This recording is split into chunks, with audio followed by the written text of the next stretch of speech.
Hi, this is Eva for Once Upon a Timeline. Welcome to Midnight Mandela. How is everybody doing today? I am somewhat awake today, so that's always helpful.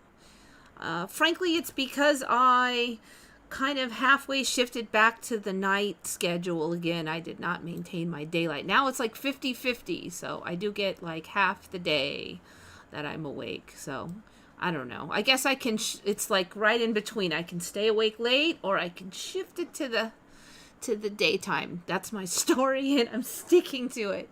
So how's everybody doing? It's been kind of a quiet week for me. I swear time is going faster or something these last few days, like yesterday, today, especially yesterday. It's just crazy town. I did not do much looking for Mandelas, but Jackie found some, and Easy Cheesy found some. It's kind of a funny story because I know this guy who always, well, very often uses Cheesy as his login, and I just assumed for weeks that Easy Cheesy was that dude, and it is not even a dude, it's a she, so I apologize to Easy Cheesy. I think in the recent weeks when I said Bill found this and Bill found that, and it might have actually been Easy Cheesy who found those. That is not Bill, so it's just, I don't know. Apologies. I don't know how we got to mid-July. I don't know either, and I forgot somebody's birthday, and I swear I was just thinking about remembering their birthday like yesterday or 3 days ago, and that was like 3 weeks ago, so I can't even... I almost forgot my birthday last month, so it was so bad. If anybody feels bad that I forgot their birthday, I can't even remember mine.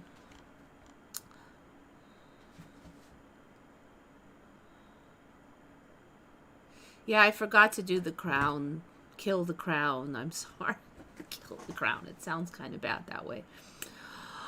I am so sorry. Okay, so you know I've been saying for a while that I thought maybe California would, in a way, actually split off and fall into the ocean because the water seems like it's like filling in towards the center. Now, it's early time, so it is somewhat of a risky prediction. Well, this is a tiny little map. But basically, California is here, and Salton Sea that's growing is here, and then there's like that big Gulf of California down there, and it kind of just seemed like rivers were kind of filling in over here and lakes, and then I just kept thinking of that old story that we'd split off and fall into the ocean, and now I keep wondering if you said it 5,000 times, maybe, well, billions of times, maybe it'll happen in a way.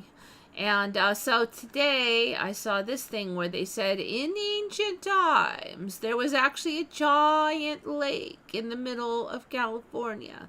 And it's very interesting because we've been talking a couple of years about how the old maps now show like California as like an island, and there was really no reason for it. We kind of wondered, well, maybe it was an island back then, and of course the current historians are like, nah, you're all stupid. Now, to be fair, the story is that it was that this was a lake like 6,000 years ago is the current story. But I had never heard the storyline that the interior of Cali was a giant lake. I have heard that there's certain areas in Southern California that used to be flooded, but not like a lake that covered like 2/3 of California. Okay, so here's the top of California and here's the bottom, and they're saying it covered like all of this. And then the story is that for reasons they're not 100% sure why, but it might have been that heavy glacier runoff on certain years caused the lake to get so high that that the outflows to the ocean, one of the primary ones was the Bay Area, supposedly got so much pressure that it kind of reamed out the river outlets, and then from then on, the lake kind of drained once it wasn't getting as much water going in.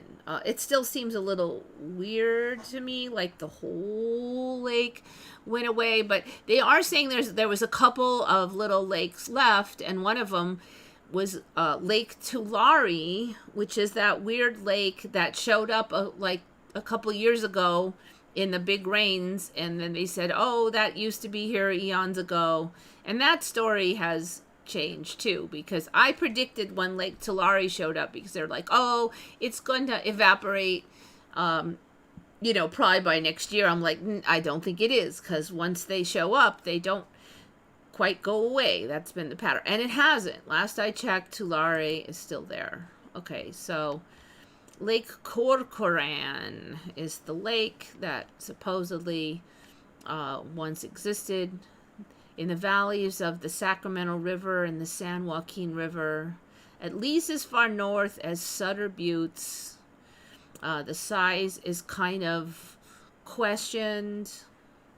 At least the size of like Lake Michigan.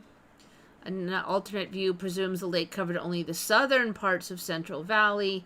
Yeah, all of the ones I see show it pretty big, so I'm going to go by the most common depiction as being the one we're working towards.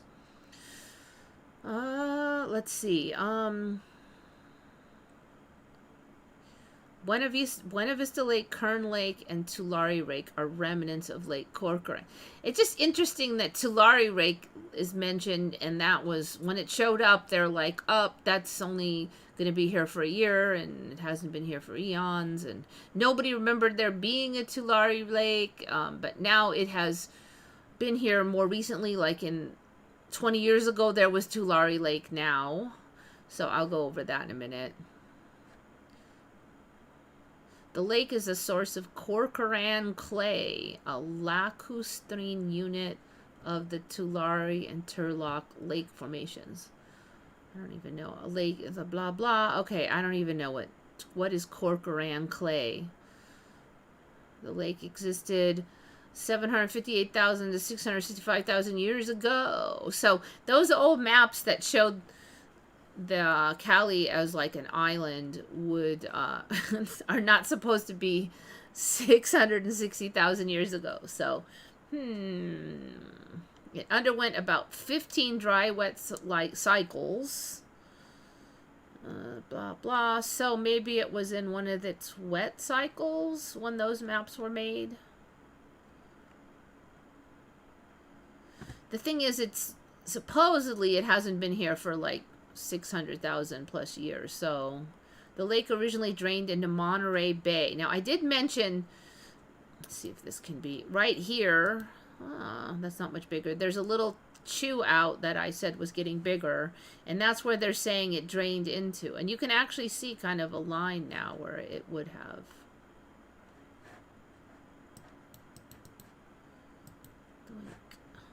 Close. What's over here? Yeah, okay, so here is Monterey Bay. So they're basically saying it went through here as one of its places, and then this one was a main one, which is the Bay Area. And I think that I've said before, the waters in here I think are getting bigger on this Bay Area business, and I'm going to cover that in a minute. Some more of it anyway.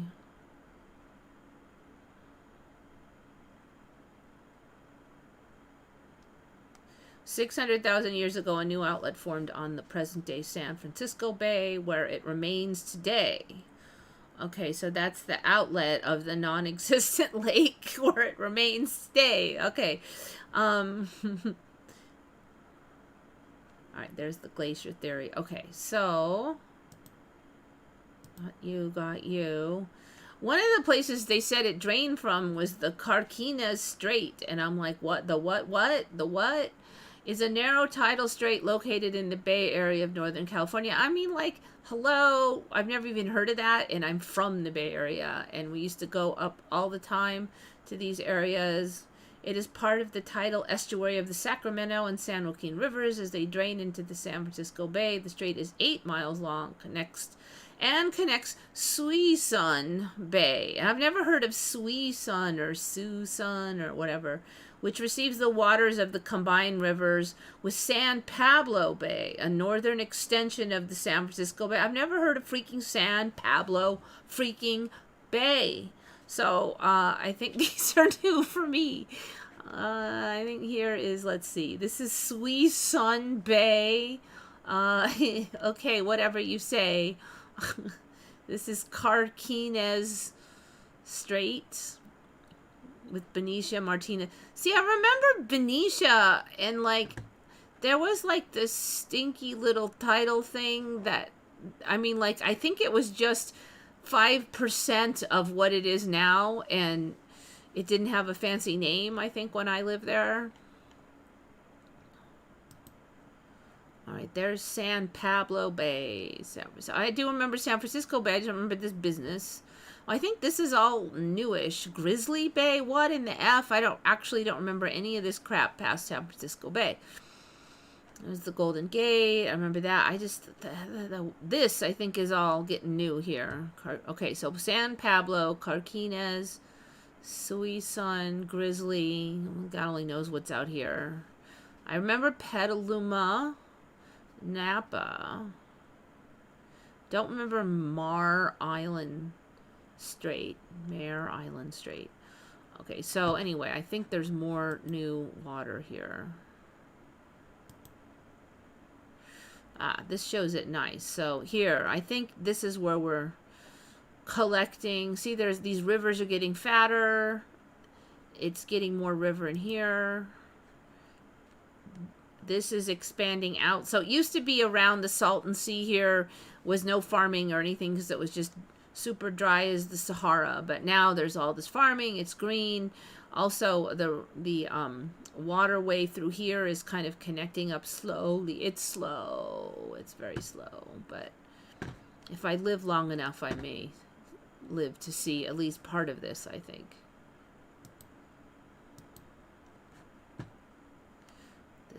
Yeah, I just laugh on this. Oh, the saltwater intrusion into the blah, blah, blah. You know, I actually don't know anybody who's had any problems with saltwater ruining their wells. And I've been hearing that for like 40 years. Your well's going to get ruined. The story then is that we sucked out so much fresh water that salt water is moving backwards through the water table and will contaminate all of the lands. But whatever. Now that I see stuff magically just changes anyway, I'm not really going to worry about it. Okay, so I think that was everything I planned to do with there. Carquinez Strait, crazy town.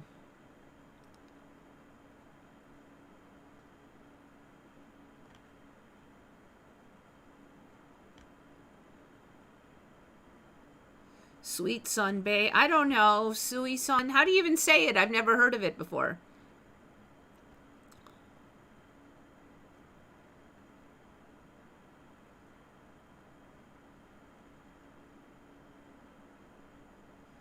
At this point, I trust geologists 99%, astronomers 85%. You trust them? I don't even know if they're real humans at this point. At least a lot of them. I mean, you think about when you're in a business, like any field of study, and 99.999% of everything you think you know was in a book, it was told to you, and all of those things can magically change, you know, like whatever's in the book can magically change. How much of it do you actually discover for yourself? You only discover like a little tidbit on top of that. So like the whole rest could be totally flippy floppy.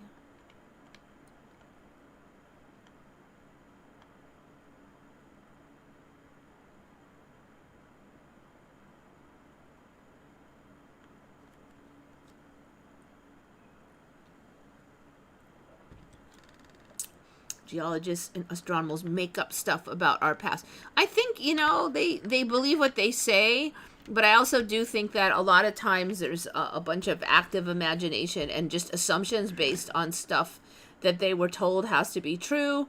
And if they diverge out of the official narrative, they're scoffed at. They won't get their stuff published. They'll be told they're stupid. So, the pressure to stay in the designated lane is really intense, and very few people would dare to go outside of that lane, because then they're like, you think you're so smart, everybody is against you, you're the only one who's so dumb, blah blah. Of course, it's the ones that go out of their lane that are the ones that discover new things. But if you look at the old maps, you'll see that Cali was an island. Yeah, see, that's the thing, though. That is a Mandela too, though, because it only showed up, like, in the last few years. This was Sotheby's for me, and it changed to Sotheby's. Sotheby's does sound a little familiar, but I think it's been Sotheby's for me for quite some time. Whoops. Sotheby's. Oh, interesting. So there's still a Sotheby's auction in the histories. I was not super familiar with Sotheby's until the last 10 years.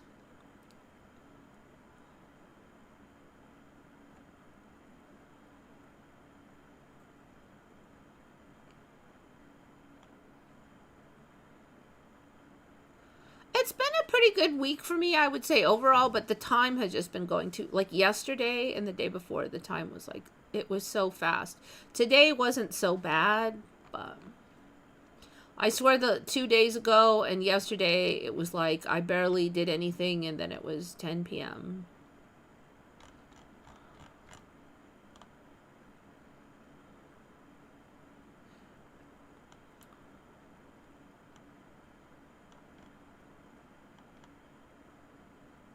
We have a robot with bones. Oh, that sounds not creepy at all.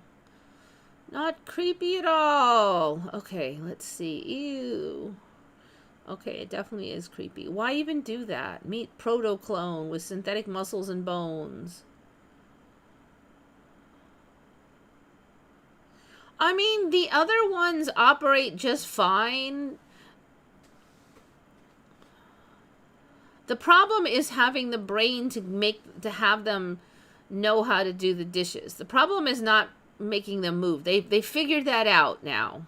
They move pretty good. You don't have to be like, ugh, that's just creepy. Why? Ugh. Okay, startup clone robotics developed the world's first humanoid robot with synthetic muscles and bones. Let's see more. Anatomically accurate. Faceless. 200 degrees of freedom. What does that even mean? Over 1,000 myofibers. I gotta see it moving when it's not, like, hooked up to a bunch of, like, stuff, though. Because if you look at the regular robots, they're standalone, running around, jumping, blah, blah, blah. And it's, these ones are you only see the top half moving, or... So, as creepy as that is, I don't think it's there yet. But the real problem is just the brains. They have ones that can do dishes now, but they're not smart enough to understand, like, how hard to press the dish, where the dish is clean or not, like, is the dirt off, how to stack them without breaking anything, that kind of thing. That's the problem that they really have to solve. The fact that they're making all the effort to make it look like humans is creepier than creep, though.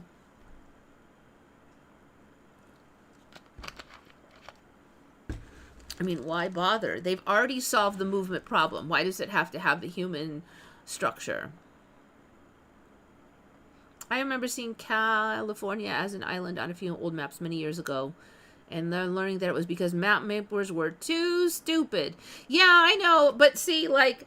They still say that because this inland waterway thing only just showed up for me, starters. And second of all, they're still saying that was 6,000 years ago. So, but yeah, it seems like it's sneaking over. Okay, so, whoa. Of all the Shh. We don't want talking. Okay, hold on. Last time the Earth was iceless. Is that what I'm supposed to be at? No. Here it is. I hope I don't get it for that bit of music. All right, hold on. That was what we already saw. That one is not standalone. That looks like it's just AI. Human body. Shh, quiet. Yeah, this is AI. This is not actually it.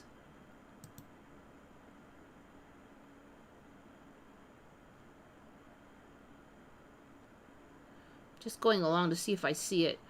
It doesn't look to me like they have made it so it can walk by itself yet. There's no images of it other than these AI images. There's, okay, that's a different thing. It doesn't even look like. Okay, let's see. What do we have here? Yeah, no. Yeah, it's not there. They're nowhere near. Well, I mean, those images were interesting, but it looks like there's some ways off on that.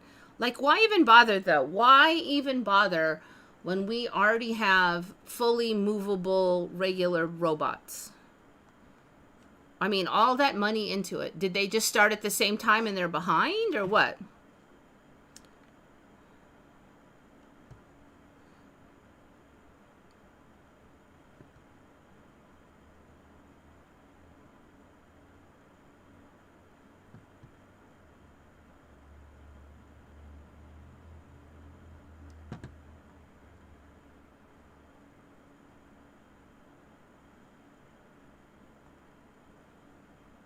Just reading everything. Okay, so here we go.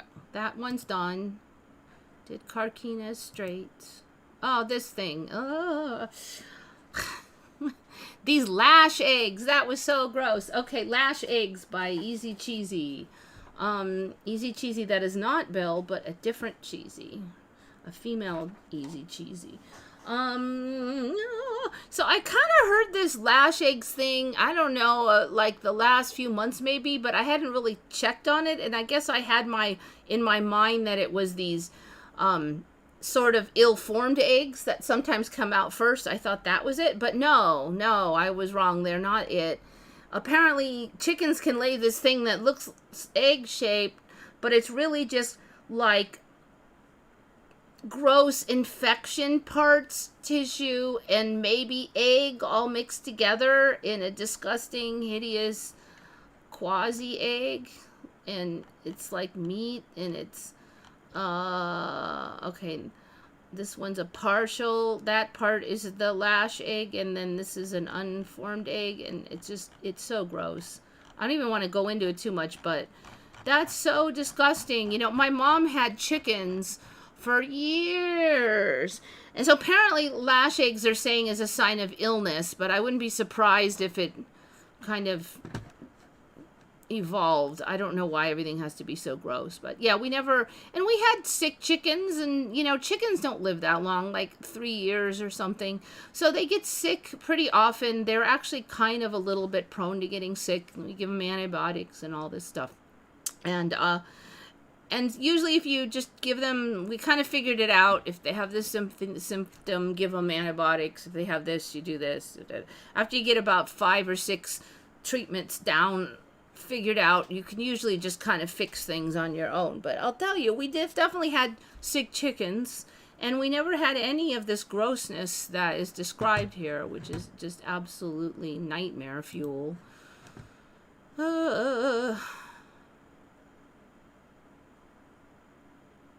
This same video is everywhere. Oh, great. And you know, it probably can have an effect on the timeline if that's the case. Why make humans look like humans if we already have humans? Yeah, but I mean, we already have robots that can do all that stuff better than humans. So why have, you know, they can jump higher, they don't fall over, they don't get tired. Why make them like humans? I mean, you know? Yeah, so yes.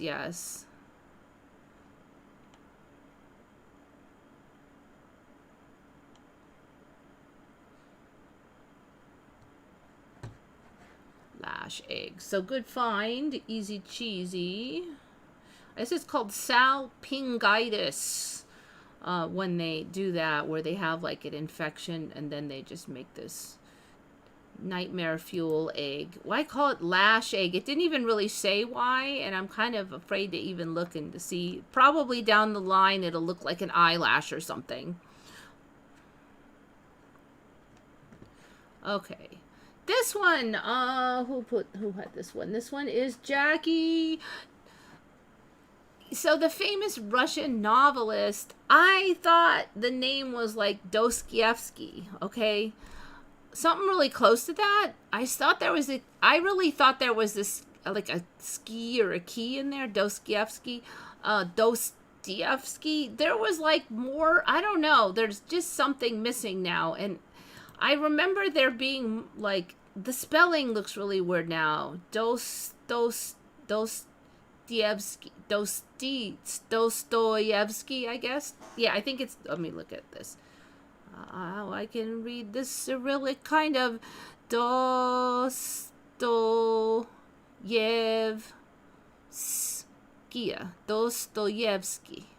So that would be the Russian, more or less.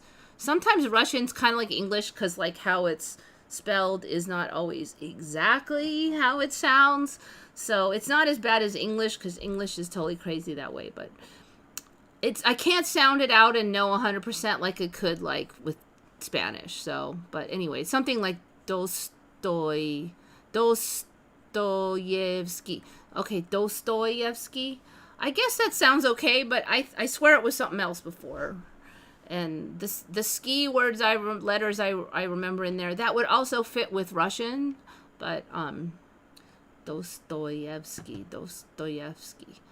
I don't even know how the Americans are saying that word, Dostoevsky, because the way it's spelled in the English version is not quite right for what the Russian version is. It should be,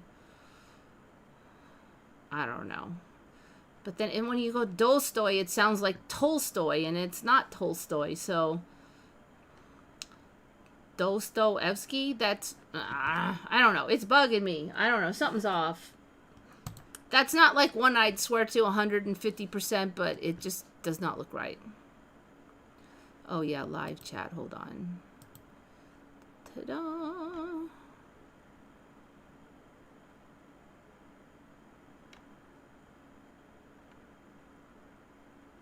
I think robots are really good for doing jobs like working in factories or doing dirty jobs. Well, once we get that AI sorted out for those tasks where they can hold a plate without breaking it, look at it and know if it's clean. It's interesting because they've just made some kind of ridiculous level amounts of progress on the online version of information processing, but the physical manifestation, were just like holding a dish and putting it in a slot, is still difficult, apparently. I don't know. Maybe suddenly they'll be way better at it.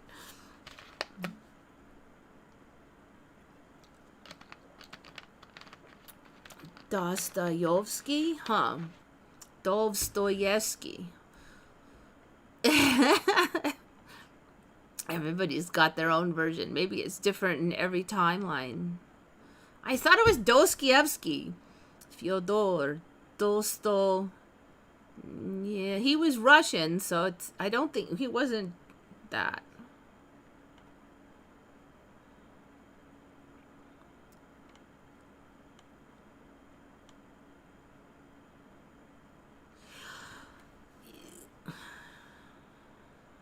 I have no idea of working in a curtain factory. It's a good idea. I have no knowledge of even what it would be like to work in a curtain factory.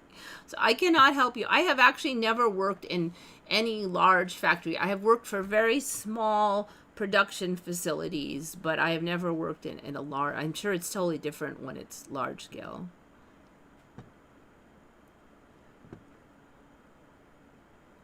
Sounds cool unless you get stuck by a needle while sewing. Well, my job, I actually drill stuff, and every now and then I do drill my finger, because sometimes the thing I'm drilling like breaks, and then if it breaks, your finger goes, and then this hand slams forward, and then you poke a hole in your finger.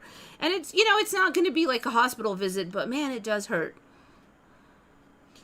So, okay, we get robots to do a bunch of the work. And let's face it, a lot of work, a lot of jobs are 90% or more busy work, boring crap, like landscaping, mowing, sewing, burger flipping.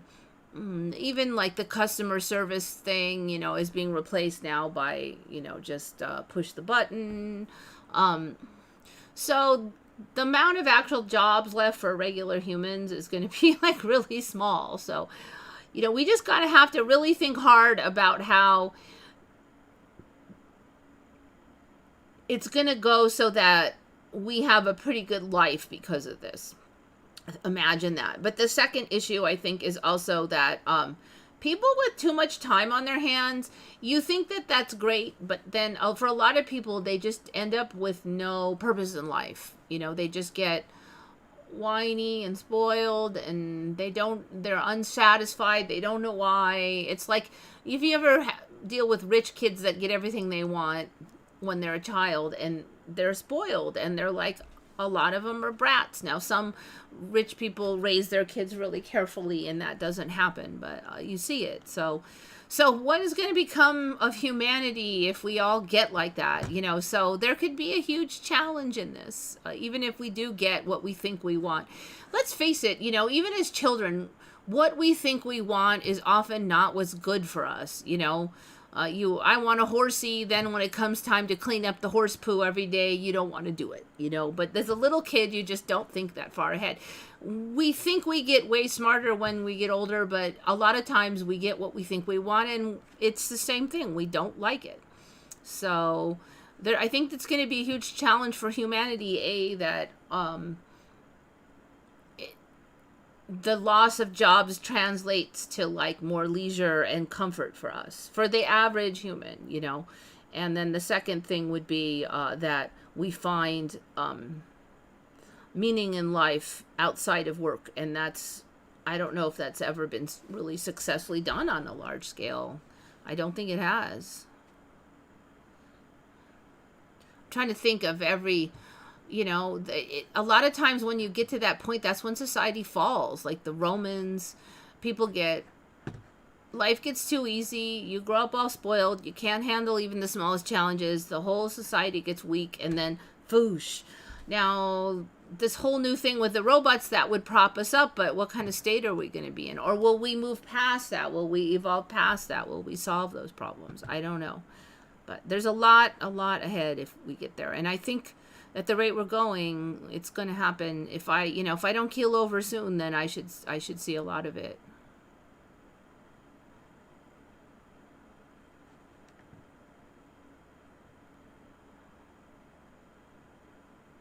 Things like cooking, something no robot could do. You need to give positive vibes. Yeah, I don't think that's going to happen. I think that the food will be fine. Frankly, maybe it's not as good, but I mean, you buy food all the time at the grocery store, right? And I think a lot of the problem is that there's a bunch of crap ingredients, but if you can find the old school stuff like from the 70s, and if they haven't changed it, and there's still only 6 things on the ingredient list, those actually still taste good. So I don't know. Maybe we'll start picking up cooking as like a hobby, and we'll just, but I think that's going to be a huge challenge. People are going to have to find, because if you have robots doing everything, then are people even going to put their clothes in the laundry? Like, you wouldn't have to if you have a robot that picks up everything. Can you imagine what a horrible spoiled brats we could, if I grew up in that environment? Why put something away? I'll just throw it on the ground. Like, oh, I'm done with this scissors. There, the robot. Pick it up, robot. Oh, I'm going to brush my hair. Okay, I'm done. It would be like that, wouldn't it? I mean, it'd be so easy that you wouldn't have to in fact, you wouldn't even have to brush your hair, because the robot would brush it. You just tell a robot, go cut out a scissor thing. I mean, like, you could just sit there like you were a starfish and just order the robot to do everything. So that would be humans, I think, would do it, So that's the one thing that really scares me, is life will just be too easy. so many hobbies to enjoy. But would even people, people don't even do hobbies anymore. People don't even want to leave the house because they're too insecure about socializing with other humans. So I don't know. It could be very degenerating if things don't go the right way. So I think certainly some people would thrive, but maybe it's just another one of those things where with great benefits also becomes great risks, and we're going to have to, each one of us, really work on staying on the good side.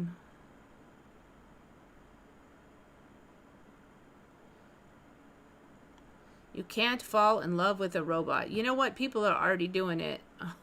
People are falling in love with the AI chat, and it is already a huge problem. Especially a younger generation that aren't comfortable with talking with humans. So yeah, they will fall in love with it. I mean, you think about it. The AI always supports you. It never gets tired of listening to your yammer.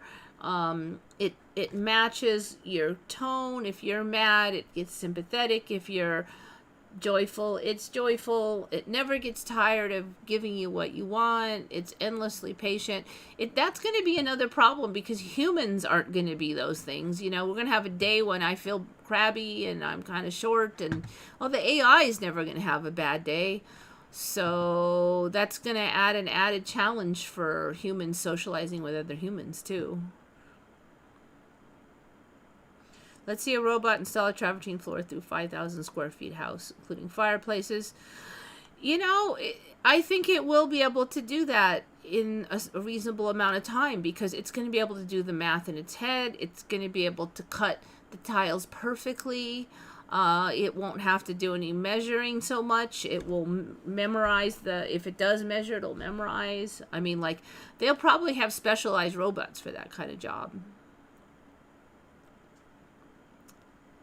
Not right away. Those jobs will probably last longer, but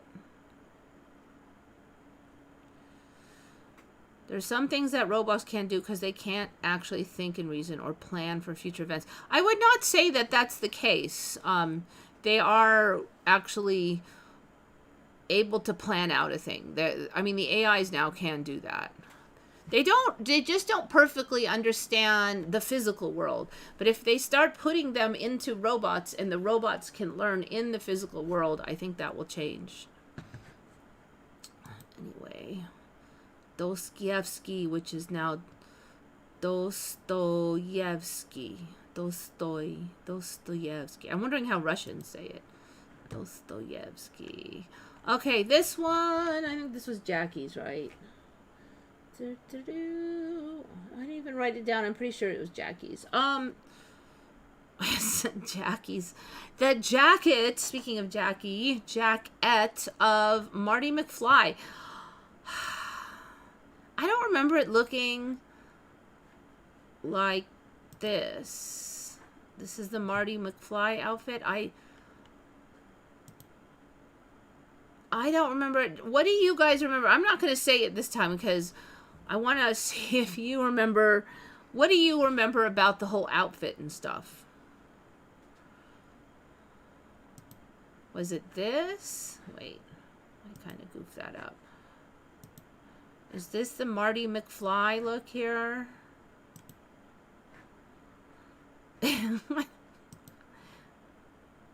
That's the female. I don't know why she's got red on. Okay. What do you guys remember on the jacket?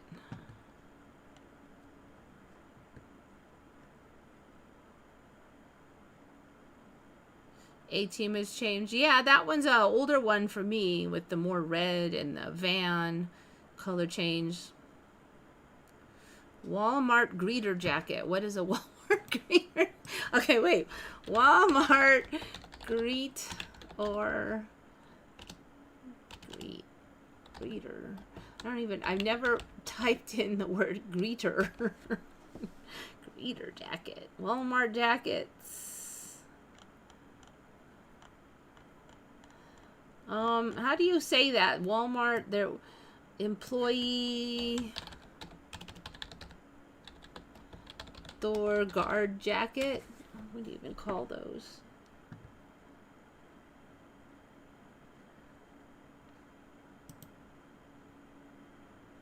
Oh, okay. Well, they have these vest things. Okay, so you remember it as a vest thing? I don't know.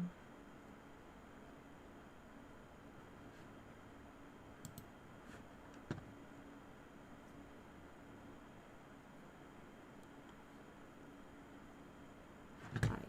You remember his bomber jacket.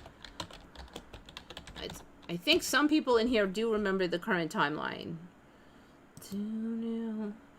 I think bomber jacket is more like I remember. Yes, okay. All right.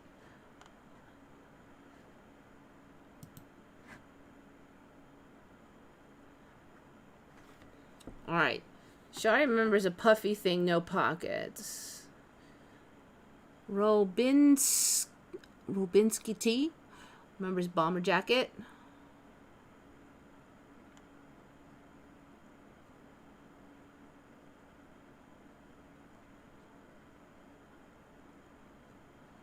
General Sorrow, I bought one of those puffy jackets before they were popular and then never worked because I felt like I looked like Michelin Man.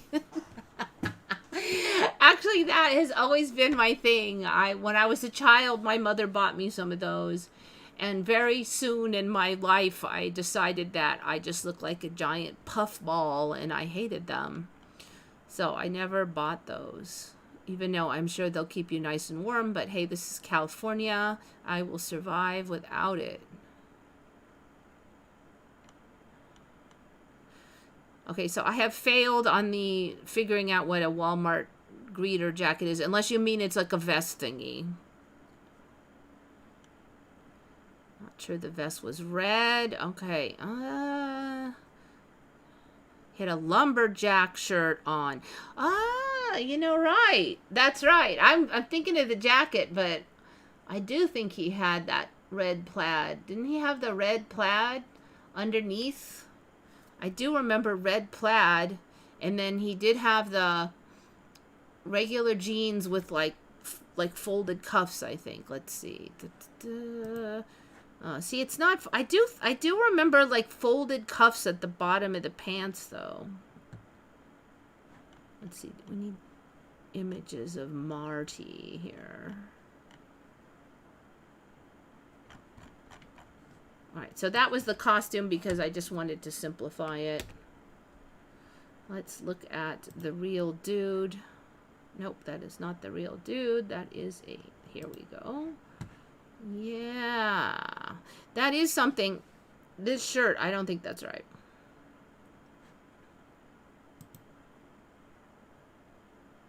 I don't. Maybe that's the later one, and I never saw those. I have never seen this before, though, and I have seen like half of the later one, so I'm a little suspicious in that thing too.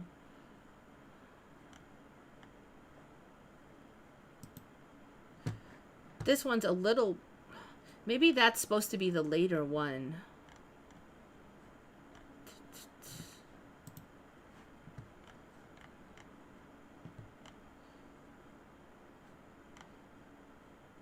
I'm trying to find actually him in the first one. I'm basically talking about the first one.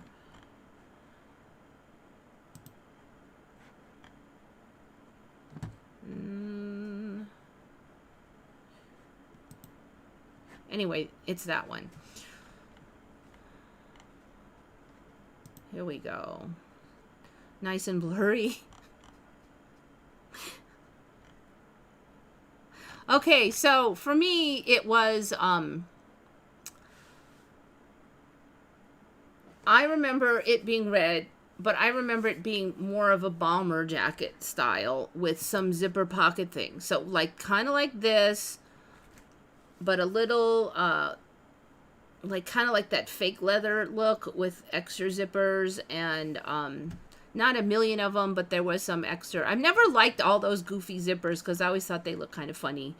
So when I saw him like that, I'm like, ugh, it's not my style. But But it was red, like long sleeve. It wasn't a vest thing. And then I remember you unzip it and there was like this plaid kind of a shirt under it. That's how I remember it.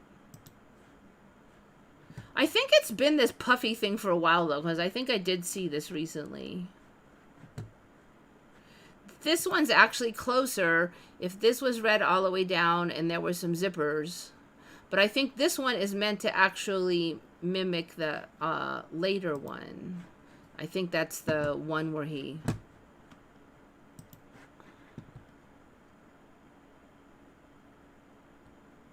If it's buffering for you, I would refresh the URL.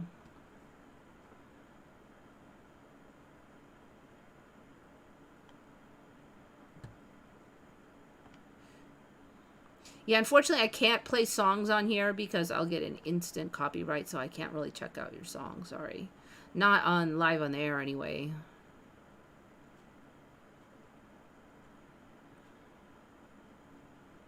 Yeah, it was kind of a shiny, cheap material, like pleather or something that was shiny. It wasn't puffy, though. Bomber jackets fashionable in the 80s. Yes, they were, too. And it was something that was fashionable in the 80s. So, Shari, I think you might remember the current one.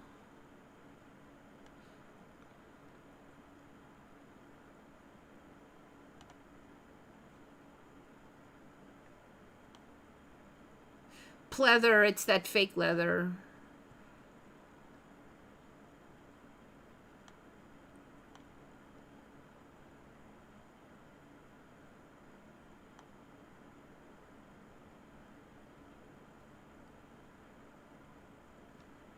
Lots of music changes. Yep, for sure. Okay, I've had these fat-tailed sheep on before, but Easy Cheesy was asking about them, and I feel like they've very much upgraded their creepiness. So, like, this is all flab on this butt of this sheep. And so they're saying now that, like, a quarter of the world's sheep population are these fat-tail sheep. And it's not just... Like, in the old days, if you said it was a fat-tailed sheep, the tail might be a couple, like maybe another inch or two fatter, and that would be enough to get the name. But now they're not joking when they say fat tail, because they're stupidly fat on some of these things. Like this thing, whatever the heck it is. Here's another one. Like, this is all flab here. And this is... And then they have this huge tail... So supposedly these have been known since 3000 BC or more. So they have, this is all flabby tail. It's not fur. I mean, there's some fur, but, so this is the one I had on before where I just said they didn't have these, like, butt cheeks, right? But these are mild now compared to, like, these where there's a huge... overhang of ridiculous creepiness going on.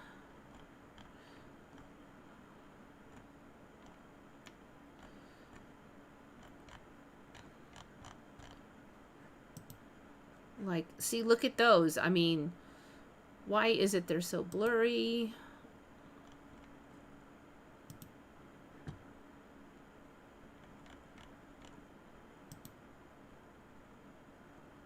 Shaved lamb butt. Okay, whatever.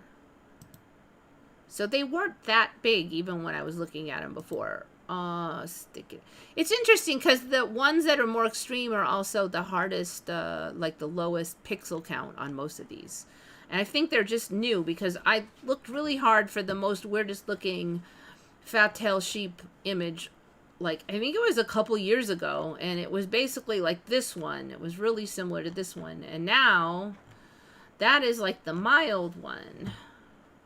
Almost all of them are more extreme than that. Okay, so, found this little thing. Breed of the week, fat-tailed sheep. So, they start out with the mild.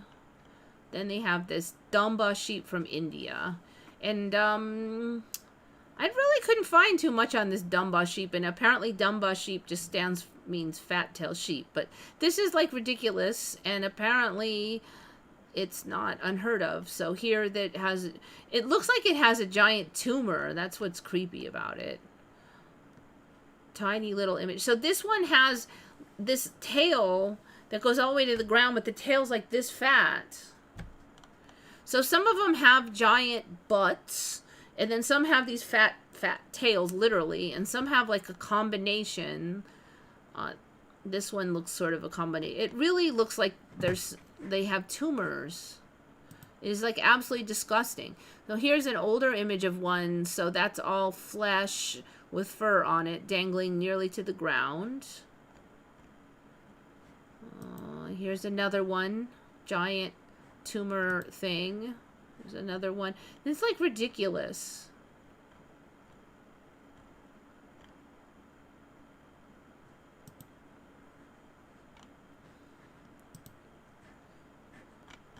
And those aren't even like the worst ones.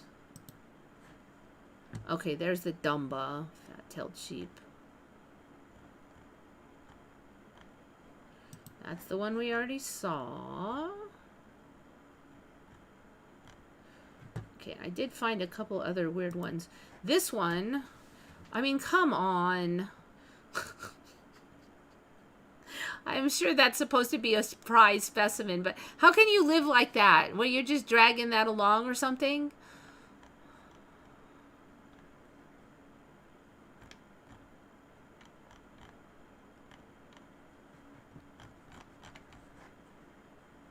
So that's Han sheep, I guess. Large tail Han. Okay, yeah, that's the worst one I found. But this. Also, there's this. Like, seriously? How is this even possible? How can you even live like this? Not to mention they're breeding it on purpose. Animals here are creepy. Am I tripping? Or is Scotland directly east of South Sweden? Well, since you gave me 50 SEKs, I appreciate that, and we'll go check it out. Google Earth.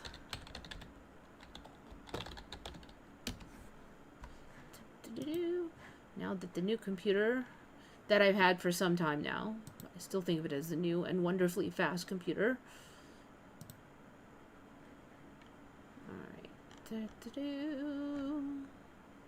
Oh yeah, I was looking at this. I forgot I was going to talk about this. All right, okay, I'll go back to this one. Okay.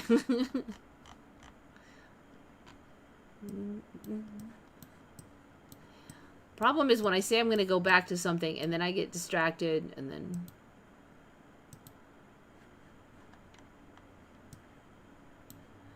All right, where's Europe again? There we are.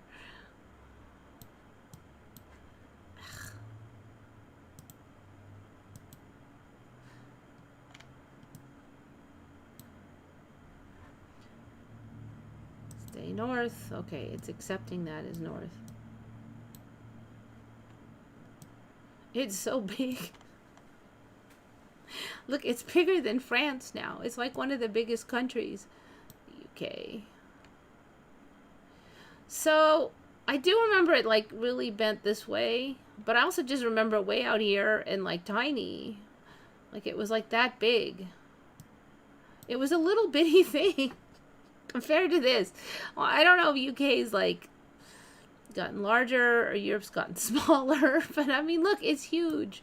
I do feel like it's like this part is swinging towards the mainland and then this part is tipping this way. So I wonder if it's going to dock over here by Germany or something, and then there'll be like just one big long river thing going through here.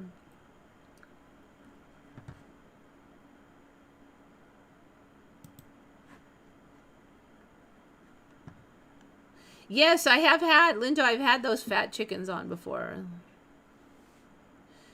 In the butchery, they leave the fat tail on the carcass to show it's Iranian sheep. Yeah, they have those things everywhere. It's not just in the Persian countries and stuff. I've just, it's, the Chinese have them. Yeah, I know, Vivian, I know what you mean. It's just like, how do you keep those things clean? Sheep aren't the cleanest creatures in the universe anyways. I remember Life Jacket was mentioned. What, for Marty McFly? Huh. It's the normal kind of sheep in the Middle East. I have just never seen anything with that much butt dragging. Like, never. And I looked these up before, and again, they had a little bit of cheek, but, you know.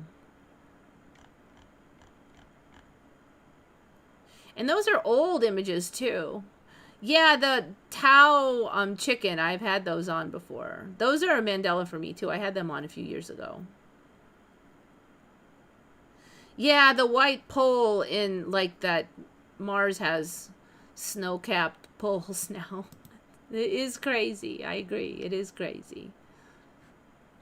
Those things look so mutant to me. It's crazy for me. I don't know what to say. This, okay, a little bit of a bud, but come on, that is not even a bud. I don't even know what that is. It's like a tumor.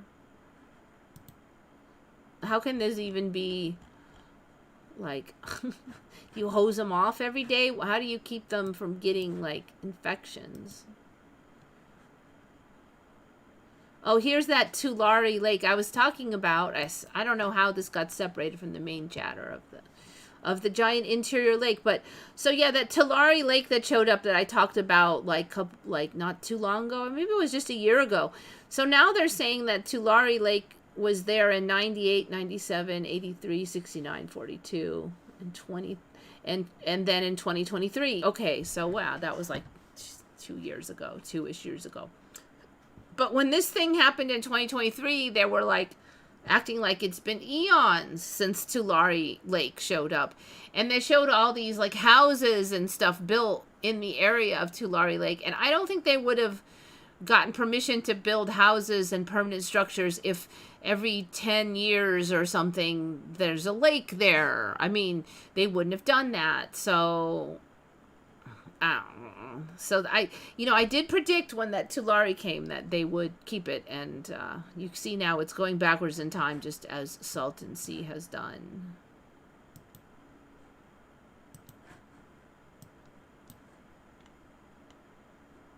Why is Fruit Loops still Fruit Loops and hasn't flip-flopped again for a second time? You know, something else will probably flip-flop. I don't know. It seems like stuff flip-flops a bunch, and then it kind of stabilizes, but every now and then it might flip again, like 5 years later. Or 8 years later, just when you're sure it'll never flip. But not all of them. A lot of them just stay. The fatty tail tastes awesome. I would imagine so. It flipped. I don't know how many times Fruit Loops flipped for me. But, yes, there was a period there where it was like...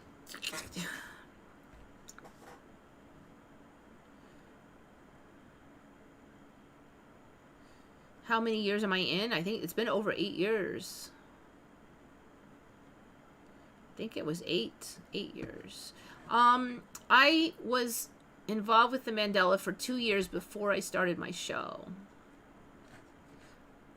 So my show is like 6 years.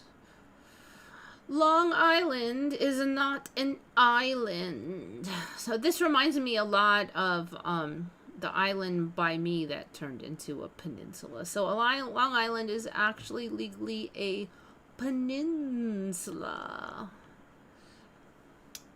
Did I even write that down on my thing? I don't think I did. Long Island is a peninsula.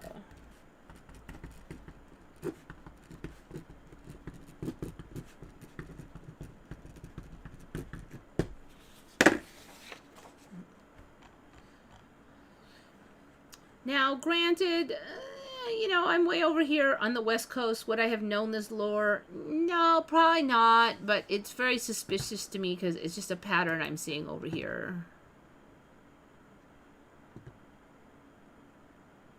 See, for me, though, like, Fruit Loops flip-flopped a whole bunch of times before Jackie even knew about the Mandela. So I don't know exactly how that works, but...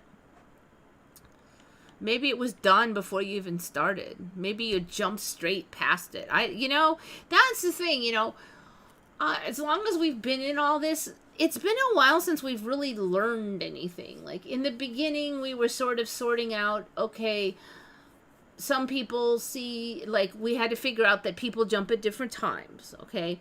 And then we learned new styles of Mandela, like alive agains and backwards in times, and then the spelling changes, and there was these different, and that things rarely disappeared, but more like they appeared with more versions was the more common thing. It's rare that things disappear. So that was another thing we learned. People figured out that if you check your own history, a lot of your memories won't match your memorabilia pile in your drawer and stuff. You'll find new stuff. What else? I'm sure there's, Mandanimals. I kind of figured out how, and I'm sure other people have also worked on this, but like how stuff grows from a small Mandela over time to a larger one. That stuff that's new in the timeline now, so we'll say, it's not a Mandela, but it'll go backwards in time, and then it is a Mandela, like that Tulare Lake. We learned about that people kind of get the downloads or appear to get something like that. We learned about the flip-flops. But since then, I don't think there's been much we've really learned, and that's also kind of frustrating because I feel like we kind of, I don't know. I feel like I'm still stuck, and I haven't even been able to add any clues in. Of course, all the clues we got were just even more confusing anyways. It just got weirder and weirder. Sort of like the quantum theory when they dig into all those quarks and stuff. It's just like everything that shows up is just weirder than the next.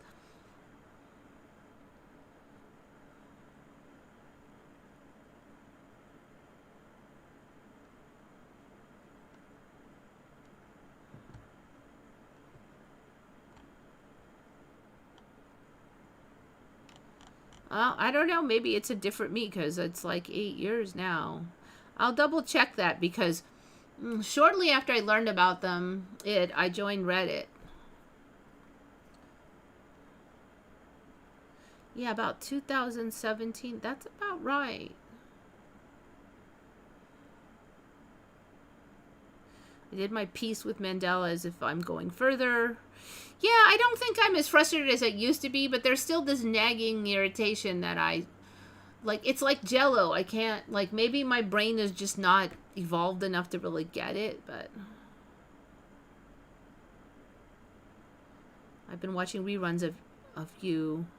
I see Mandelas in my old video, I'm like, I didn't say that. That's not, I will say stuff, and I'm like, no, that was not the Mandela I said. It changed. So that freaks me out, and I don't like it, so I just don't look at them. That's the solution. It's freaky enough for me when somebody else's videos change. I don't need to see mine change. Yeah, I know. And just looking at the thumbnails, I see how much they've changed. And then I look at my face, I'm like, who the hell is that? I didn't look like that. My face is different. It's just, oh, okay. So yeah, I was gonna do, I've done Mecca before, and I'm sure if I look at my old ones. But Mecca, man, Mecca doesn't stop growing. And even if you go backwards in time, it's crazy. Let's see. There's the Kaaba. The Kaaba keeps getting bigger. So actually, this is old video. This is old images because I was looking at backward in time. Let's see if I can end that. Stop showing. Okay, so I want to stop showing that, and I want to go to not the historical. I mean, actually, that's so interesting. When I first started looking at this, it just had this, and it was small. And if you looked up from there, like I would do the 3D view, there were these really old buildings around here. And that was only a few years ago. It wasn't that long ago. And the buildings are nowhere to be seen now, even in the old imagery of it. Like, I can't find any images of those old. They were kind of, you know how when something's like hundreds of years old and, you know, the first 100 years, like, nobody really cared about it. So it didn't get like and it wasn't like the super richest building, like the richest guy it wasn't the Taj Mahal to start with, but now it's kind of shabby, you know. And then it has a beauty because it's old, but it is not fancy, and it is kind of a little bit, you can only make it so good after hundreds of years, you know. And it was kind of those kind of buildings, like, you know, they could use a little maintenance, but then how much could you do kind of buildings. And they were big, and they were just old, and there is no sign of any of those now. Now, I was like, well, maybe they ripped them all down, but then I went backwards in time on the magical timeline hunt, and I can't find them. And frankly, this thing, I don't know when they built this clock tower Bujuba. Like, last time I looked, there was no sign of anything like this. This is insanely huge. So, like, yeah, I don't know even know what that is. I have never seen that before in my freaking life. All right, let's see. Let me go back. All right, now I have to figure out how to go to now. This didn't used to be that hard. Are we in now? I think we are in now. Okay, this is now. I'm going to close this now. All right, so all of this is new for me. I've never heard of First Ring Road. That has never been a thing. It kind of looks like there's going to be more of these rings then, because if that's First Ring Road, I'm almost going to bet your bippy that there's going to be more Second Ring Road or whatever. This is interesting because I've never seen Bin Laden Mosque before either on here. Now, granted, maybe they just didn't feel like showing it to me last time, but I mean, if they had put that name on there, I am quite positive I would have remembered it. But so this whole, it looks like the Millennium Falcon crashed here, except for the Millennium Falcon is huge. I mean, it looks like a giant spaceship. All of this is, so last time I was looking, this had just shown up, right? And I was freaked out about this bit. Now all of this, and I'm like, holy hand grenades here. All right, so before you say maybe they just built it, so let's go back to, see, it was already here in 2018, like 2017, that's when I learned of the Mandela, so it was there then. Oh my God. Like, and all, there's none of them old buildings, like, I can't find them. This is not it. It was actually nicer than this. This looks like apartment blocks. It was like way bigger. None of this was here. This is absolute crazy town for me. I mean, it does look like they're just building this, but 2000, no, that is just not, it is not, even no matter how far I go back, I actually can't find those old buildings. See, the first ring and all that was still there. That's pretty new looking. I mean, it's not hundreds and hundreds of years old. That giant clock tower booba was still there. I mean, I have looked at maps of this before. I have never seen this giant exterior ring here. This is crazy to me. How far can we even go back? 2016. There's the giant, yeah, the first ring is there. It's craziness to me. I mean, you gotta understand that this is all that was there when I was first seeing this. The Kaaba. There was just, they just walk around here. They wouldn't, then they walked around there, and I think there's multiple levels, and now it's like, psh. Okay, so all the Muslim countries got way bigger. The whole Kaaba Mecca thing is absolutely insanely bigger. I'm gonna guess that we're gonna have walking around way out here maybe or something. I don't even know what is all this going to be for. Like, what are these? I think these dots are people. Huh. This is interesting too, though, because did they just change this? No, because I was... Is this the current one? Because I was just looking at this, like, yesterday, 2 days ago, 3 days ago, and there was a whole bunch of people on this top ring. How do I get rid of historical imagery? There. Let me see if I can find it. What is this? What is even happening here? I don't even... Oh. Alright, so I've made it... I don't want to do that. I don't want time-lapse. Stop time-lapse. Okay, back to normal. Okay, maybe this. Does that get rid of it? Yes. I think so. Okay, interesting then. Ah, so interesting. So this should be the modern one, but... So this was a way darker image with, like, people all up here, and the people were all dark dots. So, it says that this was done in 225. So, there's no reason that this looks different than it did. Okay, so it's a little shifty. I wonder if we're going to get a whole ring all the way around here. Push these out a little. Shuffle around a few buildings. I mean, this first ring road, it just suddenly ends right here.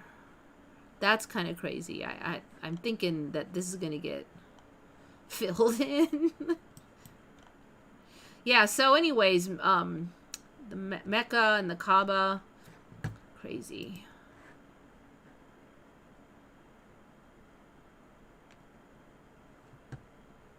Look at tanks. Oh, yeah, the tanks and I've looked at them so many times. Yeah, they changed color. They got this weird thing on the side. They're really... The image now has always been this long stretch of them. You used to just see, like, 2 or 3 tanks. That was it. He comes in from a different side. He climbs on the tank. He's got bags in his hand.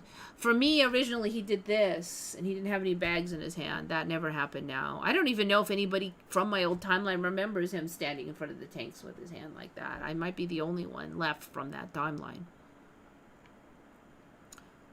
Residues. Yeah, Mandela effect residues disappear bit by bit. Yeah, and you know, I wonder if sometimes it's a sign that I'm late to the party when I can't find any residue. The changes are not so devastating as in 2018. I think that is true. They are, I believe, at least as rapid as then. It's just that now we're jaded and it's like, oh, another spelling change. Oh, another change in the song. Oh, another giant building showed up in the corner. That's another thing that happened like a month ago. And I keep forgetting to say it, but there's this like wall of apartments over here. They're very high. It's about 3 stories high residential apartments, kind of a new style. And it was just like this wall of them. And the only reason it was kind of irritating, first of all, it's just kind of a lot because the rest of the stuff around here is 1 story-ish. And then suddenly they're huge. Okay, not a big deal. But the other thing is that there's a lot of bootleg fireworks around here. And a lot of them happened from behind that building. Like, the streets behind there, and it was always frustrating because that building would block my view of like 95% of the bootleg fireworks from that. I just see a little bit above it. I'm like, I wish this was open so I can see the fireworks. Well, about a month ago, I drove in and suddenly it was like parting of the Red Sea's apartments, because the apartments now have like an opening there and a walkway right at the end of that street. So when you drive, so now I can actually, this last fireworks, I could see some of the fireworks from behind there. So that was like kind of freaked me out. Last month's crazy Mandela. I've been meaning to talk about that for the longest time. For a month.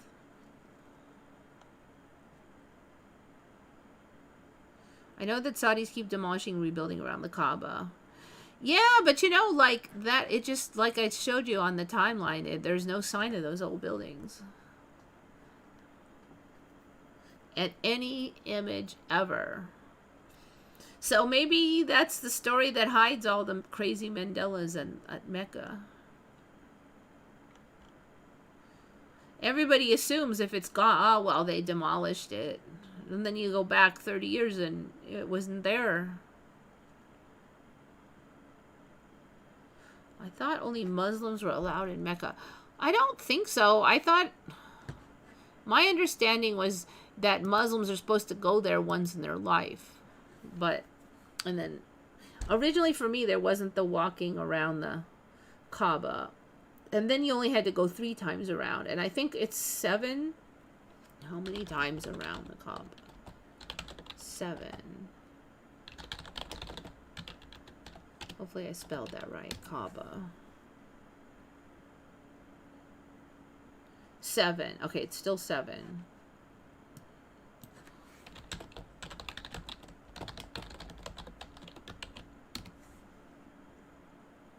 I mean, can non-Muslims, what am I saying?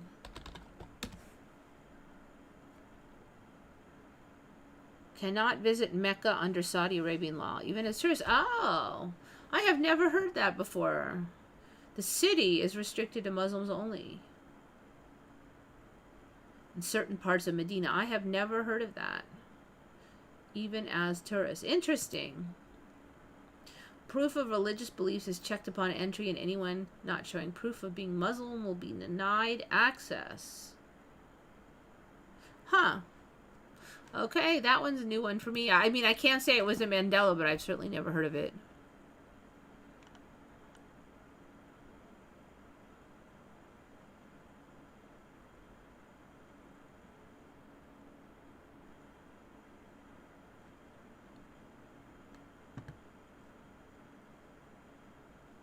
You can go to Mecca, but as a non-Muslim, you can't enter the Kaaba. Well, that's expanded because now they're saying Mecca and part of Medina is a no-go. Now, I could totally see if they didn't let you in around the Kaaba. I mean, that's the holy relic, so.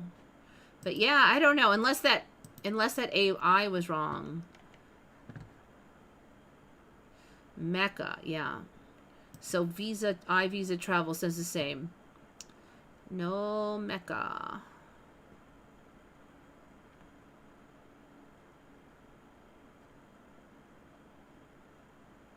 You can go to Jeddah.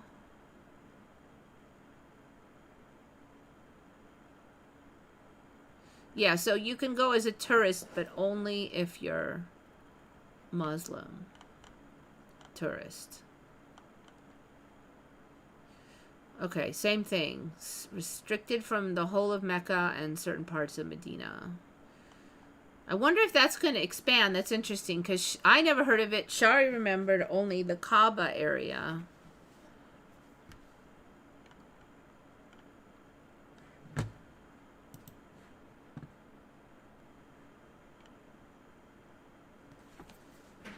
Yeah, I know. See? So how long has it been? It doesn't say it's changed or anything.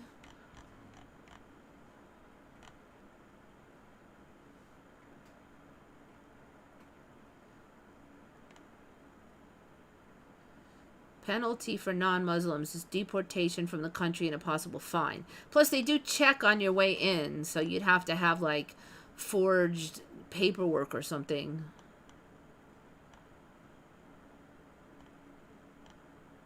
Yeah, see, I can't... when... Let me see if the...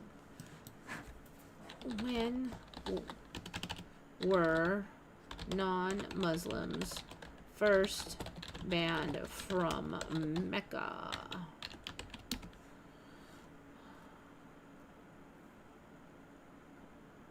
Under Saudi Arabian law in 1081 AD during the rule of Nur ud Din. This ban was put in place after Pope Sixtus sent 2 spies on a mission to try to remove the Prophet Muhammad's body and return it to Rome, which was part of the Pope's attempt to weaken and discredit Islam during the Crusades. Okay, so a really freaking long time the law has been in place. Yep, 17th century.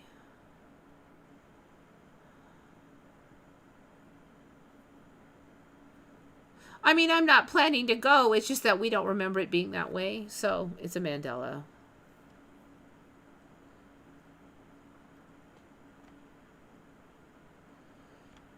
I think they're just going to kick your butt out, it looks like. Anyway, don't be disrespectful to the religion because it's uncool.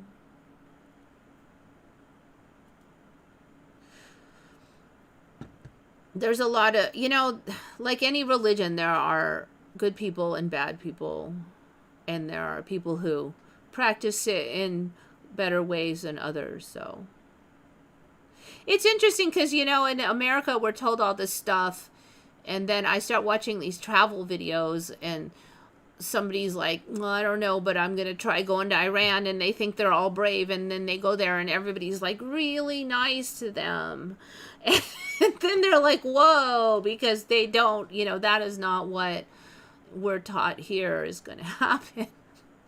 So, you know, it's very interesting. And I don't think it's propaganda. I mean, these are people who travel all over the world. So it's not like they're working for Iran or something. And other countries too. I mean, people are kind of familiar with like Abu Dhabi and stuff. They're more Western, open to Western, but even some of the countries you would not think of is that. And, you know, a lot of that stuff is not nearly as bad as advertised. So I guess in Iran now, women do actually walk around without the head coverings fairly often in the cities, and the enforcement is pretty lax. And ironically, one of the worst enforcements was when you're driving, because I guess they have those like every country now has the cameras, and if the camera catches a woman in the car without the head covering, the driver gets a fine. But they don't really have too good an enforcement, like besides the cameras. And even that enforcement is just automated because it just comes in your mail. So the driver is motivated to make sure that all the women have their head covered during the driving. But once they get out, yeah. Now if you're in some like back village somewhere, I'm sure it's different. But it's just really interesting. Yeah, see, Shari, women walk in city with short belly show. Yeah, you know, and it's like I said, it's just not. So this Russian woman went to Iran actually, and she travels all over, and she was I think part of her problem was if I'm going there, I'm going to set up a head thing that will stay, but she has just slapping on a scarf and it kept flipping off, and she's always going like this, and then she's like, to heck with it. And then she's like, oh, everybody, like a lot of women around here aren't doing it. I'm not doing it. And then they were just telling her, well, when you're in the car, you have to make sure it's on so you don't get a ticket. I mean, when you go to a country, I mean, I will be generally respectful of the country. And if I really don't feel like I want to do it, like if they made me wear a full burqa all the time, I may just choose not to go to that country, because I won't fit in, you know. But if I went to Iran, then I would dress conservatively and reasonably. I don't have to have a fight with the people in the country that I am a guest of. And the women there also, I think, you know, would generally appreciate that. Like, frankly, when I was in LA, there was a man who'd walk around like with a Speedo on, and I was like, you know, I would actually prefer it if you wore more clothes. Now, I'm not going to say anything, but I don't always want to see all of your flesh except for 1 inch, you know. So, I mean, I do kind of have a little sympathy for people around you. He has his freedom to not wear hardly a thing, but I have my freedom to not really care for it.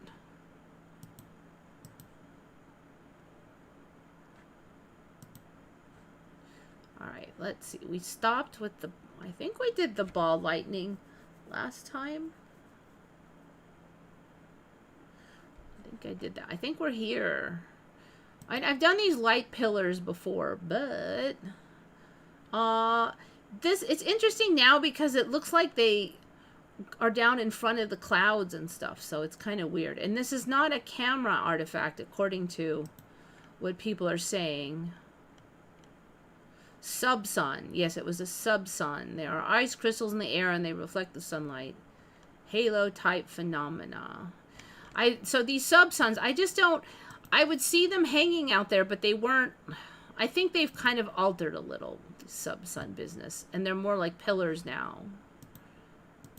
So this is the first time I've seen it like in front of the clouds like that. Let me see if I have everything. I did that last week's. Yep, I have everything. All right, so we got that. I might burn through a lot of them today. I don't remember them having an option for recording sound before like records. But nowadays I've seen the stuff where they can record it in rocks, and that was like a few years ago. Apparently now they could record stuff in wires. We're recording sound on magnetic wires, so it's not even scratches, because the rock ones, it was a little bit more like scratches and grooves, but this one, so before they even had magnetic tapes, the use of magnetic wires persisted in the 1960s. I think that's when tapes started, but I don't remember there being anything before the tapes. But apparently now we had magnetic wires. 1960s for designed for stealth use, including one was a microphone disguised as a wristwatch. So now we had wristwatch recording devices pre-60s, and it was before we had magnetic tapes. We had magnetic wires. The total 007 business here. Wire recorders were used by Halem L. Daub, who in 1944 used a portable wire recorder which could only record a few tens of seconds of sound per wire to collect sounds from ancient Egyptian czar ceremony. What the heck is that even? In Africa, term for demon or spirit assumed to possess individuals. Okay. Wait. That's it. Okay, well, Egypt is Africa. I don't know. Recomposes samples with analog effects, such as re-recording samples played in a studio with movable walls, set up to produce reverb into a long experimental music piece completed on a studio reel-to-reel tape recorder.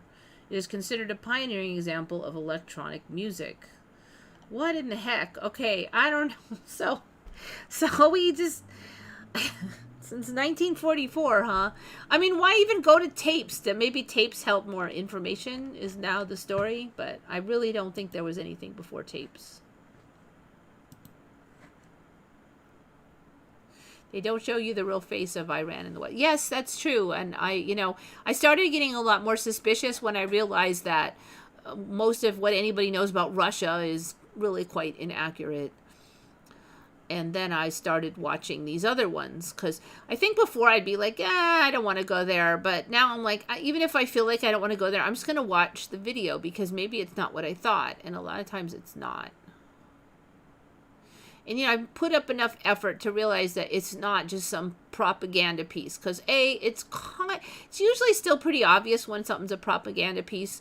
And I'm not saying they don't put kind of a good spin on stuff generally, these shows. But, these people go all over the world, and they'll go to a place and there'll be garbage all over the ground. And maybe they won't say like, ew, there's garbage all over the ground, but they will show the video showing garbage all over the ground, right? They're not like hiding the yuck, So even though they're not going to be deliberately rude in their comments and stuff, you know, they're still, whoops. Donk. So my, that window just crashed. That was weird. Okay, we're back. I don't know why that window crashed. That was bizarre because I have not seen that problem ever on this computer. It was a problem I usually see on my other computer. It may be that I need to reboot the computer. I don't think I've done it in a year. Eucalypts are called gum trees in Australia. Now, for me, that was the truth. Yes. Like eucalyptus was the scientific name and gum trees was the common name.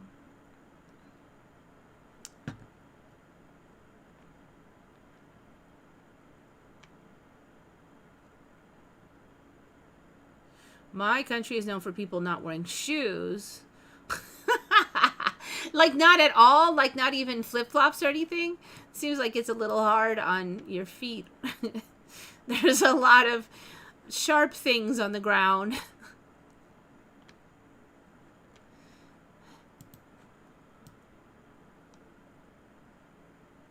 Congrats on your Elder Award. I don't even know what that is. What's an Elder Award? That I'm old? Is that what it means?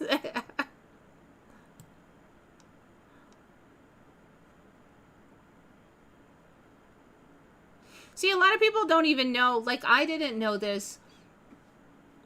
I guess I never really thought about it. But, you know, Russia's been a capitalist country for like 34 years. And it operates a lot like America. They have a little bit more nationalization on like their oil.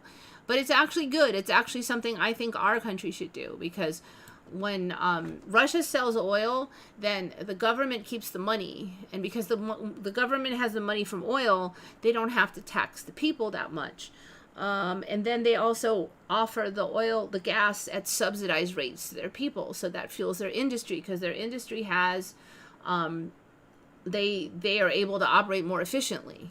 You know, so like the cost of heating, the cost of utilities, all those things, they keep them down by subsidizing them. But they still, most of industry is still private. So you can start a business and operate as normally and stuff. So it's just very interesting.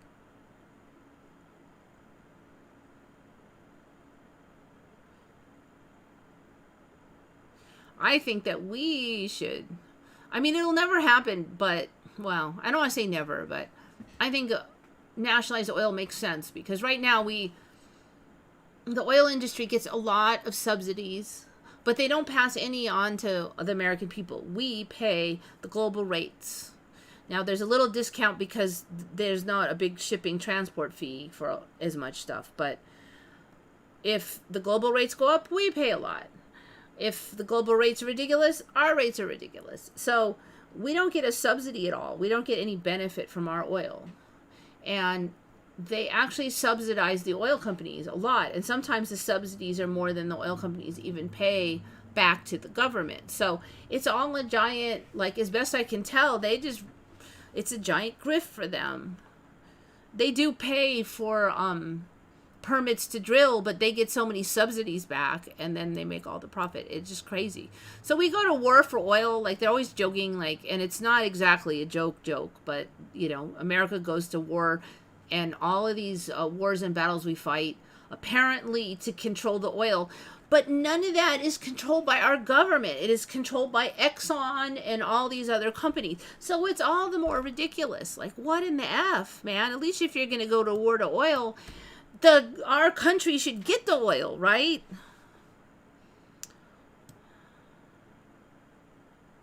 But we don't. Why are we going to... So, I mean, it's got to be so crooked at the top that we would go to war for something that our government doesn't even get. I mean, who's making these decisions? It's just craziness when you look at it. And then, you know, the Republicans, they're like, yeah, drill, baby, drill. It doesn't matter how much you drill because you are not going to drill enough to drastically alter the global rates. And you won't get an effing penny from that extra drilling because it just goes out onto the global market. So, like, hello, Republicans. You know, sometimes you're right, but you are so misguided on that. And I'll tell them, and they'll be like, they never heard of it. Like, not one Republican ever apparently ever discusses this. I mean, it is not a secret. How can, like, the whole Republican community in all of the United States and nobody even talks about the fact that our oil is not nationalized? Nobody. I mean, like, this is insane. I should not be the only one saying it. I've literally never heard of anybody talk about it ever. I learned about nationalized oil in the other countries, and I realized we didn't do it on my own. I just heard that they did it. Now, the story was, oh, well, every country that tries to nationalize their own oil is inefficient. Well, it turns out that the United States pretty much does everything we can to embargo knowledge and technology for doing their own drilling, so it makes it very hard on them. However, Russia has totally overcome that through their own skill at mechanics and stuff. So obviously it's quite possible for a government to drill efficiently and make money. Russia has done it. This is weird. Okay, Venus is, I think I had this on. Venus is further from the sun than Mercury, but it is the hottest. Like, the ones nearest the sun aren't the hottest anymore. And the story then is that it was the greenhouse effect because of the atmosphere. So for me, Venus was like just gaseous. It didn't have ground to land on, but I guess now it has ground and an atmosphere. The atmosphere somehow heats it up more than the sun. I mean, that's a heck of a greenhouse, apparently. The atmosphere is primarily composed of carbon dioxide. I don't remember a lot of toxic fumes, and I think it still has that, but I don't remember primarily carbon dioxide. That is one thing I do not remember.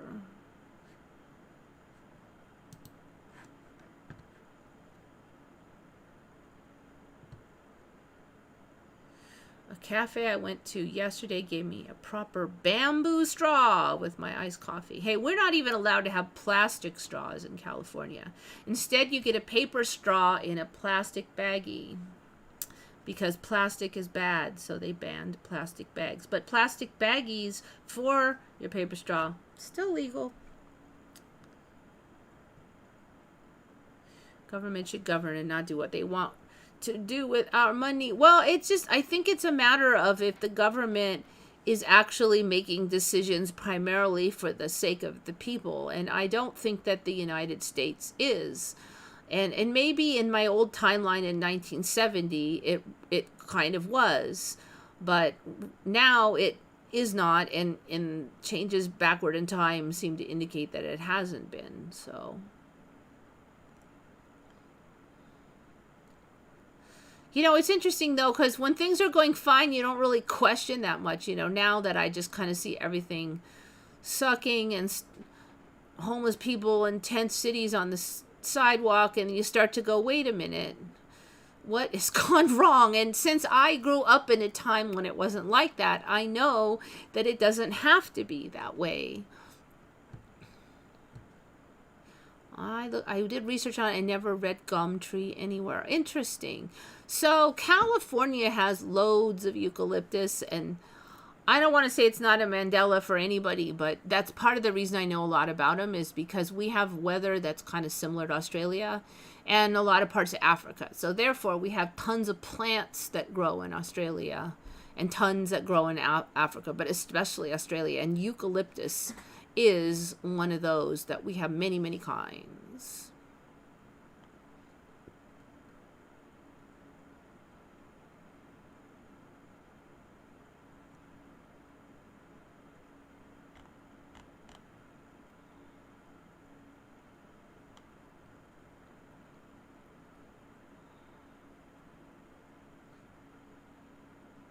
Why are all the MPs in the USA so rich? Yeah, I mean, I agree. But even so, even the amount of money that they have, I realize now that there must be so much money disappearing. And one of the reasons I realize that is because I don't think any country is without its corruption, okay? Like, Russia also has its corruption, and I know that people complain about it. I don't think they realize that their corruption is less than us, because I hear Russians complaining because there's a few a little bit of garbage in a ditch and some town didn't get good roads yet. And I'm like, that's all you're complaining about? Because they think that's total horrible government inefficiency. And I'm like, I wish that was our problems. But basically, I'm looking at how much Russia is able to do. They have less money than us. They have much spreader out population. They're able to put in really good roads, really good infrastructure. They have almost free medical. In many cases, it's free if you're a citizen. And even if you're not, it's not that expensive. There's only a few things they will have to pay for. Some of the really expensive Western medicines are not so cheap because Russia can't get them that cheap. Because of big pharma, basically. But like if you have an accident there, like you get hit by a car, all your medical is free. You're not going to get any bill at all. Nothing. And it's good medical. Now, people complain about waits, but then I hear the wait is like, oh, I had to wait 4 days before I see a doctor. I'm like, 4 days? It's like try 4 months over here, okay? So people complain, but then when you hear the complaint, you're like, that's nothing. So, they do all that. They've got this whole freaking war going on. And they're fighting against like almost all the weapons that the entire West can scrape together and spare. And they're still winning. And they still have a really, really low debt. I mean, their debt is like one of the lowest in the world. It's like a couple months of debt. And we have, I mean, our debt here, we will not pay it back in 20 years. So, like, how are they able to do all that? You know, and there's still corruption, I'm sure. I mean, Putin has a huge, like, facilities, and granted he's been in for 20 years, but, you know, he's gotten his pile. And yet they're able to do all of that. So, like, how? You know, and still have corruption. And that's when I look at around here, and we're supposed to have all the money, and we can't even, you know, we can't do even 10% of what Russia's doing. So it's pretty bad here. It's just hidden really well, I guess. The level of inefficiency then.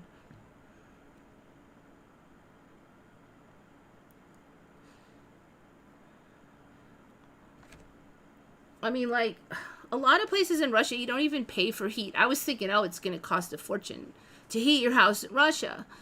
But no, a lot of places heat's free because the whole city is heated by the government, like, has this pipes heat into, like, all the buildings. And it gets so hot in the winter sometimes that people open their windows because you don't have as good control of the heat, right? Like, it's just like everybody gets heat. So when they need to control the heat and cool it down, they just open all the windows and let the heat out because they don't pay for it. And I'm like, I don't even run the heat here because it's so expensive. I could even easily pay $700 a month or more if I ran the heat in the winter. And over there in the freaking freezing cold, and there's some parts of Russia that aren't, but a lot of them are freaking freezing cold all winter. And they don't even have, like, one guy went, oh, my heating bill went up to $25 in the middle of winter. I'm like, ugh. What are we doing wrong over here, people? You don't realize how crappy it is until you see how good it is over there.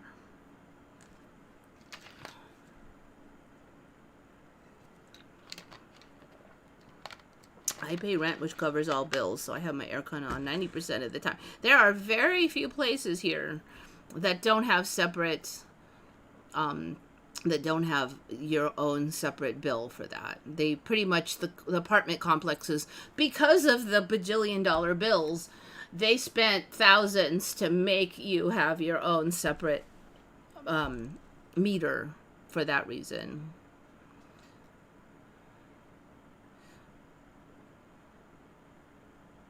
I used to be good in Germany, but now I won't even go there. Yeah, because Germany had Russian energy.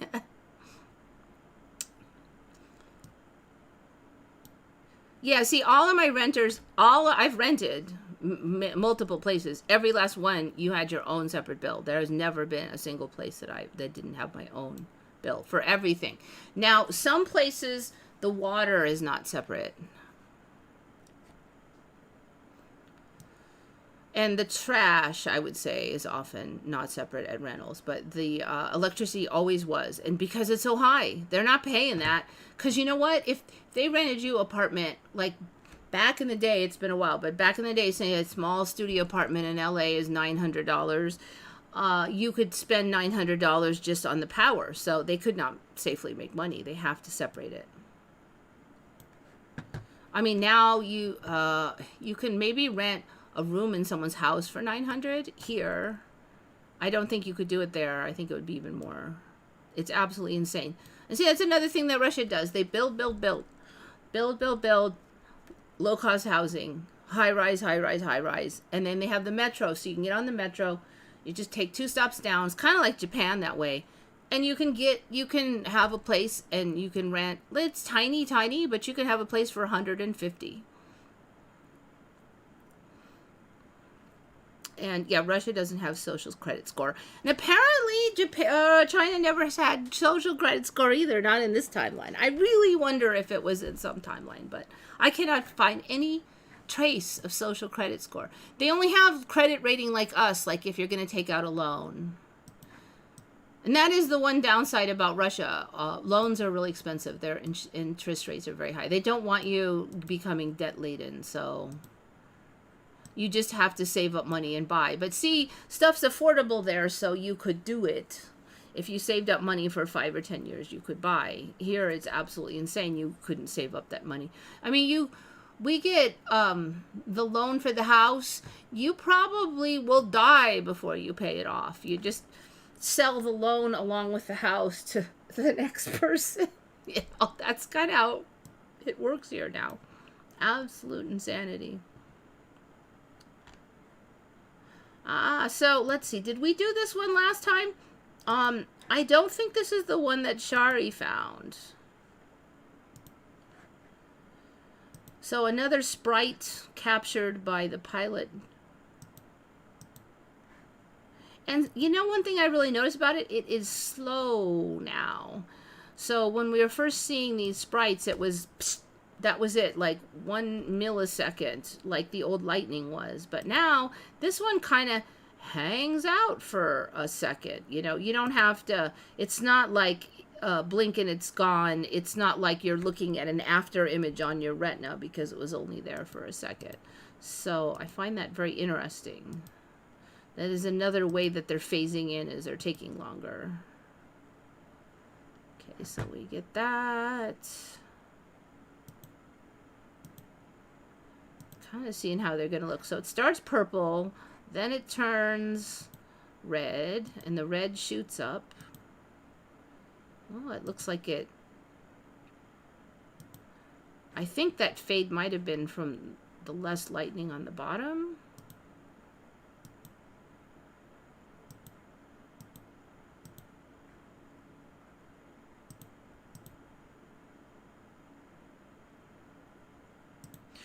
So, yeah, I don't know. Common thing. Sprite captured by pilot of passenger airline.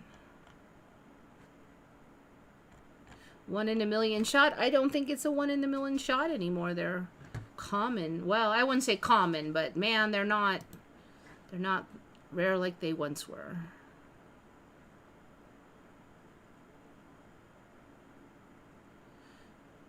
Jackie, I don't know how you don't get the #1 crown every time. The system has got to be rigged. I don't know how, but.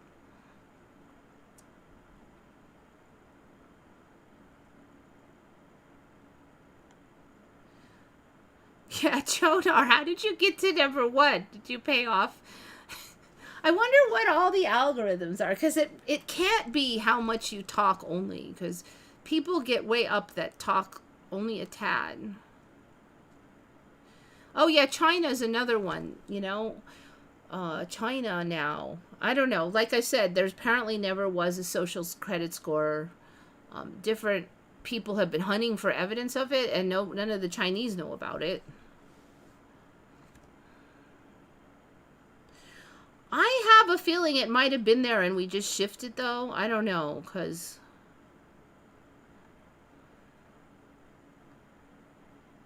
it's like we're shifting now to where the countries that were on the top are going to be on the bottom, and the countries that were going to on the bottom are going to be on the top. And I just want to say to those countries now, like Russia reminds me of 70s in the United States.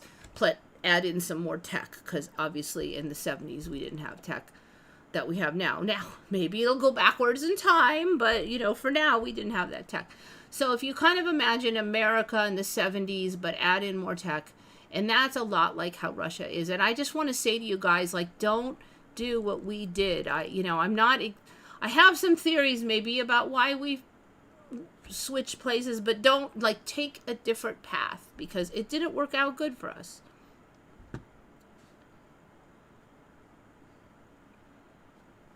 YouTube hasn't told anyone the scoring system. Yeah, who knows? Super chat was 500 points for a donation of 10. Okay, so donations give points.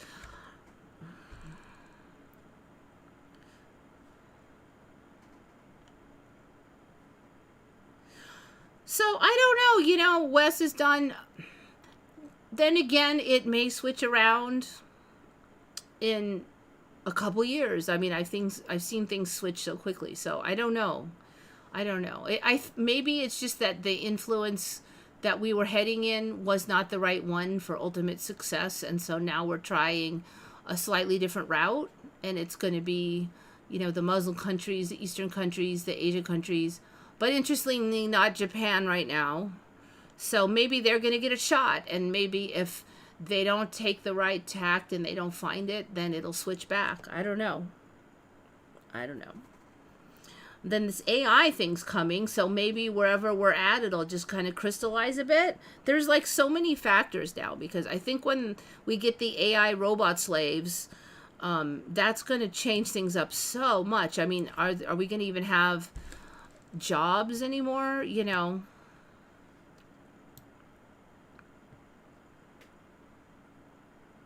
Can I buy my sanity back? I don't know how. I don't know who has sanity to spare right now, so you might find that's difficult. They will probably be selling you sanity in a pill soon, but I don't know if I trust it. We are heading to World War II, the second part.